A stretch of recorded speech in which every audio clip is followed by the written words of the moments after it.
So, hi, we're back. I'm back. He's finally back. So, if you tuned in to the video that was before this video, I think that was yesterday. Anyway, I discussed trucking, and so for the new people that are witnessing this video, as I previously said, my husband here ran a trucking business for 18 years. And so now he's coming in and showing me. And now today he's going to show you some things on how to run a truck. Women in trucking. Our numbers are coming up, the women. Like I said, for a long time, men has dominated the trucking industry. But guess what? Y'all are starting to see a lot of these faces out there. Women. We taking over. We come to take over. But anyway, this is one of the educational classes that is being done today to, in case whatever truckers come through and, anybody that may want to get in trucking that can benefit from this on how to run a truck. So I'm not going to talk too much more longer. We're going to make this interesting, not boring, but where you can understand and know how to run your truck. This is being sponsored. Prophetic Moment is in trucking, has been in trucking, and we're being sponsored by my husband. He has had his trucking company with his MMRC, Johnson Logistics. It's for a while. So now he's coming in and enhancing and advancing my woman-owned business. Okay, I'm done. And so now I'm going to let him take over and talk and do what he has to do in this video. Okay, without further ado.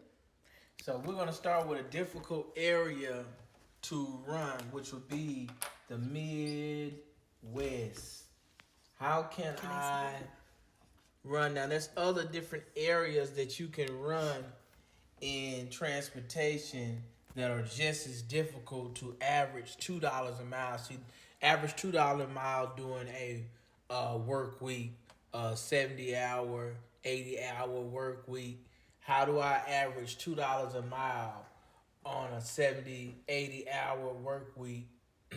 We're gonna start off here in Little Rock. Here in Little Rock, we're gonna start out here. And we're gonna look at the different lanes that you can run. You got Texas down here. So you got Texas. In Texas, you're gonna run the major lanes to run from Little Rock into Texas is gonna be Laredo. You're gonna have to run Laredo and Houston.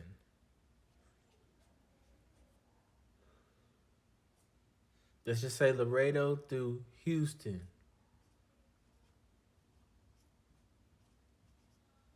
Texas, that means includes San Antonio, Austin, all of those lanes you're gonna run. Everything between Laredo and Houston. That's including El Paso. Everything between Laredo and Houston, you're gonna run through Little Rock. And since it's the Midwest, Mid-South, Midwest, Mid-South, you're gonna consider Kansas City as a port. Well, actually, you're gonna consider Tulsa as a port, Houston as a port.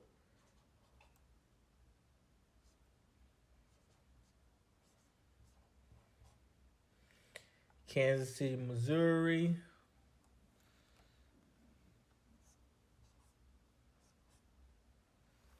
You're gonna also consider Northwest Arkansas.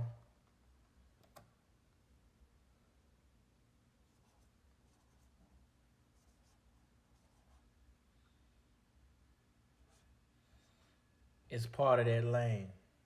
But Kansas City, Missouri to St. Louis.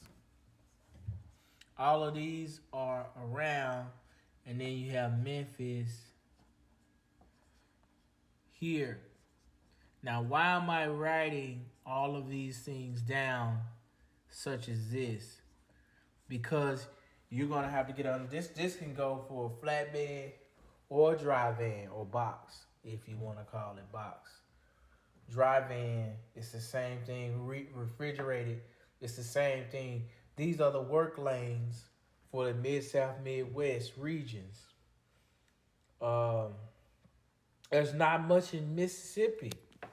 There are some things in Mississippi, but there's not a whole lot in Mississippi. There's some things in Louisiana near Lake Charles, but there's not a whole lot. Like Pepsi may haul some things, and I'm trying to remember that little town in Louisiana. I can't really remember. It wasn't right Shreveport, was it?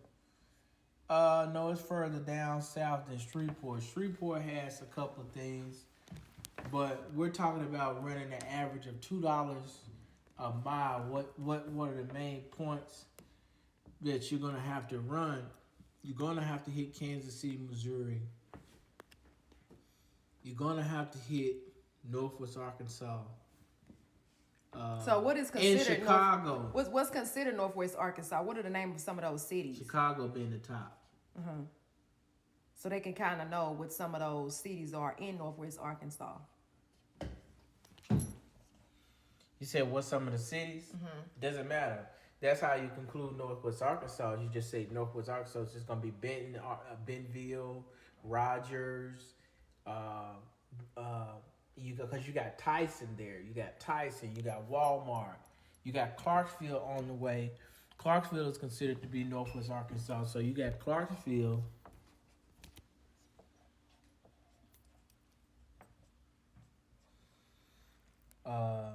Arkansas. You also got Batesville, DC for Walmart.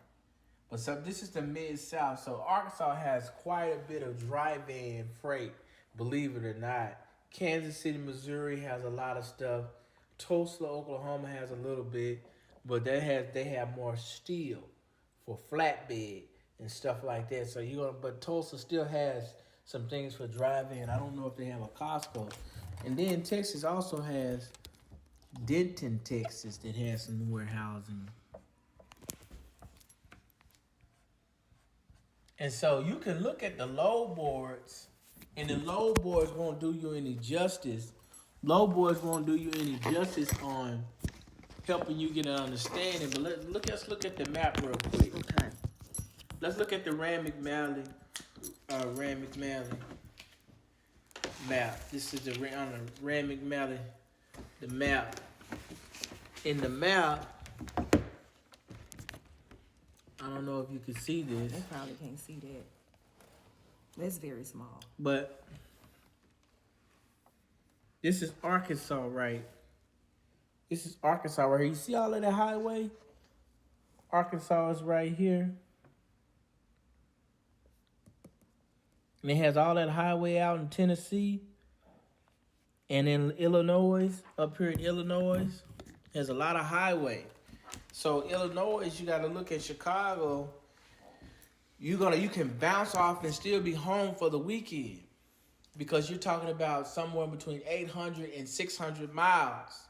800 miles is about 16 hours.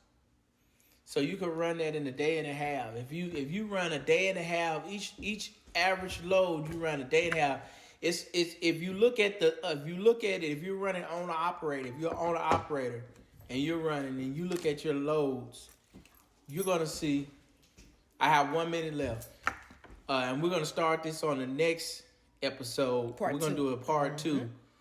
But I want you to just imagine it. Show the map real quick one last time. Okay. We're gonna show the map one last time for part 1. We're running Midwest, Mid-South, and we're averaging $2 a mile, and we're home on the weekends. So this would be considered regional, and you can run this on your own